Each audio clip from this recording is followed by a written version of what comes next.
Hi అండి, how are you?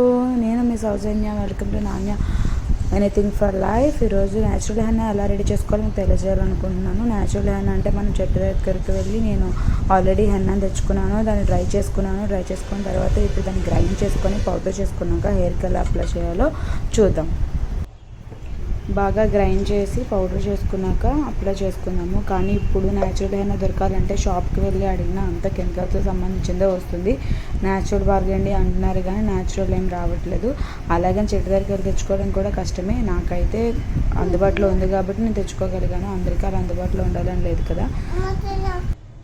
ఇక mixie 2 బట్టలు పట్టేసి బాగా గ్రైండ్ చేసుకొని పౌడర్ని దాన్ని అప్పుడు మనం హెయిర్కి అప్లై చేసుకుందాము.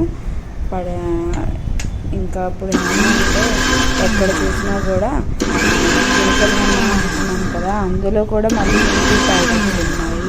కెమికల్స్ ఉన్నాయి. ఈ రోజుల్లో మన హెయిర్ గురించి మనమే కేర్ తీసుకోవాలండి. మనం ముందే కేర్ తీసుకోవడం మొదలు పెట్టకపోతే అంతా రాలిపోయాక ఎంత కేర్ తీసుకున్నా కూడా హెయిర్ అనేది మనం తిరిగి తెచ్చుకోలేము. ఇది నిజమా కాదా చెప్పండి? ఎందుకంటే ఈ ఆయిల్ నుండి షాంపూస్ నుండి అన్నీ కూడా కెమికల్సే. షాంపూస్ రకరకాలుగా షాంపూలు ఆయిల్స్ కూడా ఈ ఆయిల్ వాడితే హెయిర్ వచ్చేస్తుంది, ఆయిల్ వాడితే హెయిర్ ఫాల్ తగ్గిపోతుంది అంటున్నారు. ఏది వాడినా కూడా అక్కడికే వస్తుంది.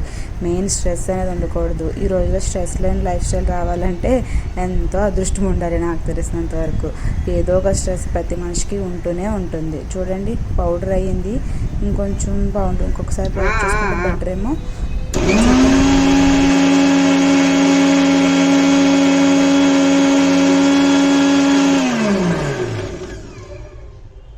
ఆఫ్టర్ డెలివరీ అయితే హెయిర్ ఫాల్ గురించి చెప్పనవసరం లేదు. కుచ్చులుగా రాలిపోతూ ఉంటుంది. కాబట్టి ప్రతి ఒక్కరు కూడా హెయిర్ మీద కొంచెం శ్రద్ధ తీసుకోండి. మీకోసమే అంటే మన జుట్టు కోసం.